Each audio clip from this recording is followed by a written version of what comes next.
عمر ظفر اللہ صاحب، اپنی کتاب کے بارے میں ہمارے آڈینس کو بتائیے.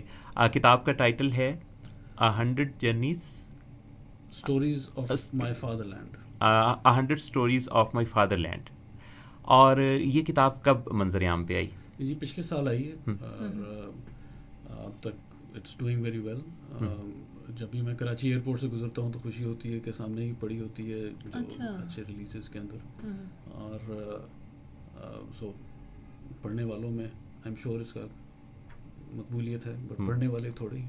ماشاء اللہ. آپ کے بیٹے کا نام کیا ہے؟ جن کے بیٹے کا نام حیدر صاحب کے لیے یہ منسوب ہے. اور یہ فرمائیے کہ اس میں آپ نے 100 اسٹوریز کا ذکر کیا ہے. کتاب کے بارے میں جو میں نے اب تک جانا ہے کہ یہ کافی دلچسپ ہے اور مختلف ایریاز پر بہت ہی شاندار انپٹ دے رہی ہے، جس سے کہ ایک ڈفرینٹ اینگل سے ہمیں اپنے اس پاکستان کو، سوسائٹی کو، لاز کو، کانسٹیٹیوشن کو، تمام چیزوں کو دیکھنے کا موقع ملتا ہے. آپ خود اگر آپ سے پوچھا جائے کہ اس کتاب کے وہ کون سے خاص چند ایک پوائنٹس ہیں، کیونکہ پوری کتاب ہی بڑی اہم ہے اور آپ کو پتہ ہے کہ کوئی جو قلم کار ہوتا ہے اس کا تو ایک ایک لفظ اس کے لیے محبوب ہوتا ہے، تو آپ نے ایک ایک لفظ بڑا قیمتی لکھا ہے، لیکن چند ایک ایسے پوائنٹس جو کہ اس وقت آپ ذکر کرنا چاہیں. دیکھیے میں ایک تو یہ ہمارے لیے ضروری ہے کہ اپنے آپ کو ایک اثر نو دیکھیں. جی جی. اس کے لیے ضروری یوں بھی ہے کہ ہم یہ سوچیں کہ ہم کب بنے تھے.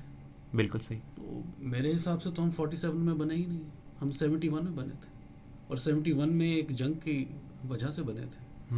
اگر ہم یوں سوچنا شروع کریں تو اپنے ہر چیز کے بارے میں دوبارہ سے سوچ سکتے ہیں. ہم یوں سوچیں کہ ہم نبرد آزما ہیں ویسٹرن سویلائزیشن کے خلاف. ٹھیک. یہ میرے حساب سے ایک بالکل غلط سوچ ہے. اچھا کیسے؟ یہ تو تقریباً ہر پاکستانی کے بارے میں نظر آتا ہے کہ انہیں یہی لگتا ہے کہ یہ ویسٹ جو ہے حاوی ہوتا جا رہا ہے. جو یہ والی سوچ ہے کلیش آف سویلائزیشنز، یہ ایک ویسٹرن آتھر نے بات کی تھی اور سب نے اس کو اپنا لیا. It was necessary to fight the war on terror. لیکن پاکستان کا جو رول ہے اسی ویسٹرن سویلائزیشن کو، جو کہ ہم سے الگ علیحدہ نہیں ہے. انسان 10,000 سال پہلے دنیا پہ آیا اور لڑکتے لڑکتے ایک سویلائزیشن اس نے بنا لی. وہ ایک سویلائزیشن ہے. بالکل صحیح. اور اس ایک سویلائزیشن کو بنانے میں ہم لوگوں کا جو اس ملک میں رہتے ہیں اتنا بڑا کردار ہے، کنٹریبیوشن ہے بہت زیادہ، اور یہ ہمیں نہ پڑھائی جاتی ہے. یہ میں ہزاروں سال موہنجو داڑو اور ہڑپا کی بات نہیں کرتا، میں پچھلے 100 سال کو اگر لے لوں. صحیح. تو اس ایک سویلائزیشن کو، اور وہ سویلائزیشن کیا ہے؟ وہ ہے ووٹ، وہ ہے کہ ہر آدمی آزاد ہے، قانون، جی، رول آف لا. اس کو سب سے بڑا دھچکا World War I میں پڑا جب وہ بادشاہ جو کہ نہیں پسند کرتے تھے انہوں نے اس پہ یلغار کر دی. اور اس وقت ہم نے، ہماری تب آبادی آج سے 20 گنا کم تھی. صحیح. ہم نے جتنی ہماری فوج آج ہے جی اتنی فوج اس خطے نے، ہندوستان کے نہیں صرف اس خطے نے اتنی فوج لڑنے کے لیے بھیجی. صحیح. اور World War I جیتی. اس کے بعد دوبارہ اتنی ہی فوج ہم نے دوبارہ بھیجی. ٹھیک. اور World War II جیتی. صحیح. اس کے عوض شاید ہمیں یہ ملک ملا. جی. بالکل. We were on the right side of history اور ہم وہاں بھی نہیں رکے. صحیح. دنیا کا سب سے بڑا ملک چائنا جی اس سویلائزیشن سے باہر تھا. جی. اس کو ہم اس سویلائزیشن میں کھینچ کے لائے. وہ یا ہم سے بات کرتا تھا، وہ سویلائزیشن بھی ہم سے بات کرتی تھی. ٹھیک. آج اگر وہ چائنا اس سویلائزیشن کا حصہ نہ ہوتا، جی، وہاں پہ جنگیں لگی ہوتی، وہاں پہ غربت ہوتی. صحیح. ہم وہاں سے پیسے لینے کے بجائے وہاں پیسے دے رہے ہوتے. اور ہم وہاں بھی نہیں رکے. ہم نے اس کے بعد جو اس سویلائزیشن پہ سب سے بڑا کاری ضرب تھا سوویت یونین کی ٹوٹیلیٹیرینزم کا، اس کو بھی ہم نے ہی ڈیفیٹ کیا. صحیح. اس کے عوض شاید ہمیں نیوکلیئر بم ملا. جی. لیکن یہ ہمارے کام ہے اس ایک سویلائزیشن کو بچانے کے لیے، بنانے کے لیے. صحیح. یہ کریڈٹ ہم لے سکتے ہیں اگر لینا چاہیں، اپنے بچوں کو بتا سکتے ہیں، بتانا چاہیں. صحیح. دنیا سے اس کے عوض ہم بڑے انعام و اکرام لے سکتے ہیں، لیکن ہم لینا ہی نہیں چاہتے. ہماری وجہ ہمیں اس نظر سے دیکھنے کا شاید موقع ہی نہیں ملا. ایسا نہیں رہا. یہ فرمائیے کہ خواتین کا رول، اس بارے میں آپ کیا کہتے ہیں؟ یہاں بھی آپ کا موقف ذرا تھوڑا ڈفرینٹ نظر آتا ہے. جی میرے حساب سے ہماری اس وقت اگر جنگ ہے تو وہ پروڈکٹیوٹی کی ہے. ٹھیک. وہ زیادہ مال کمانے کی ہے. صحیح. وہ ایک بہتر زندگی گزارنے کی ہے. اس میں ہماری چائنا سے انڈیا سے اگر جنگ ہے تو ہمارے آدھی قوم جو اس وقت ہمیں ان کو اجازت نہیں دیتے کہ وہ کام کر سکیں وہ ہم کیسے جیت سکتے ہیں.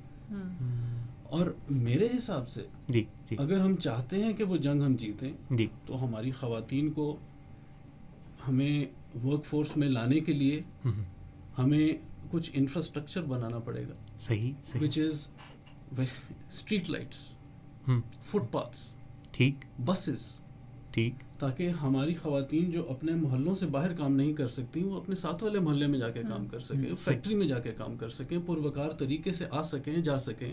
ایک پوری فوج بھائیوں کی جو کہ بہنوں کو کالج چھوڑنے کے لیے ہم نے رکھی ہوئی ہے, جی جی جی بہت عمدہ. جی اس کی ہمیں ضرورت نہ رہے اور ہم کام کریں سارے. بالکل صحیح. And this is essential. اور ہماری اس وقت women are really outshining the boys anyways. ہم نے ان کو روک کے رکھا. ٹھیک. بہت اہم نقطہ. اور میں سمجھتا ہوں کہ یہ جو ہمارا زاویہ نگاہ ہوتا ہے جو بعض اوقات بدل جائے تو ہماری زندگی بدل جاتی ہے. کچھ ایسی ہی باتیں آپ کی اس خوبصورت کتاب میں 100 stories of my fatherland جو کہ بڑی تیزی سے پاپولر ہو رہی ہے. اور میں سمجھتا ہوں اور میں اس کتاب کے جو مندرجات ہیں وہ ہر شخص کو پڑھنے کی ضرورت ہے, ہر پاکستانی کو پڑھنے کی ضرورت ہے. تو آپ سب لوگ بھی جو سن رہے ہیں دیکھ رہے ہیں ضرور اس کتاب کو اسٹڈی کریں. کیا یہ اس کا کوئی ای ورژن بھی آ چکا؟ جی اس کا ای ورژن اویلیبل ہے, آپ کو لیبرٹی بکس کے اوپر مل جائے گا اور امیزون پہ بھی مل جائے گا. اچھا اچھا اچھا. تو عمر ظفر اللہ بھائی آپ کی شرکت سے اور آج کے اس پروگرام میں ہونے والی بات چیت سے میں سمجھتا ہوں کہ بہت سارے نئے پہلو سامنے آئے ہیں. اور میں چاہوں گا کہ آپ سے ہم دوبارہ ایک اور نشست بھی رکھیں. کیا یہ لکھنے لکھانے کا سلسلہ آگے بڑھ رہا ہے؟ آپ کی کتاب منظر عام پہ آ چکی تو پیچھے کوئی اور اس کا تسلسل بھی ہے کچھ اور کتابوں کی صورت اس میں؟ کا تسلسل کا پریشر ہے جی, لیکن سچ پوچھیں تو کام اس پہ کچھ نہیں ہو رہا. پریشر یہ ہے کہ جب میں نے یہ کتاب لکھنی شروع کی تو اس وقت میرا بیٹا تھا, میری بیٹی ابھی پیدا نہیں ہوئی تھی. ٹھیک. سو اب وہ بیٹی جو ہے جب یہ کتاب پبلش ہونے پہ, پبلشنگ کا پروسیس کافی لمبا ہے, مجھے پتہ نہیں تھا. جی تو جب وہ وہاں پہ پبلشنگ پہ آئی تو وہ اس وقت اسکول جانے والی ہو چکی تھی. ٹھیک. تو اس سے مجھے اجازت لینی پڑی کہ اس کو میں ایسے ہی چلنے دوں یا اس کے اندر تمہارا ذکر بھی ڈال دوں. تو شی واز ویری میچور. اس نے کہا نہیں میرا خیال ہے سب کچھ خراب ہو جائے گا, چلنے دیں. واہ وہ پریشر یہ ہوگا کہ وہ کہہ رہی ہوں گی کہ اب مجھ سے مخاطب ہو جائیں. کیا بات ہے کہ اور بیٹیاں تو لاڈلی ہوتی ہیں, باپو نے اس کا مطلب ہے کہ کم از کم ایک کتاب تو طے ہے.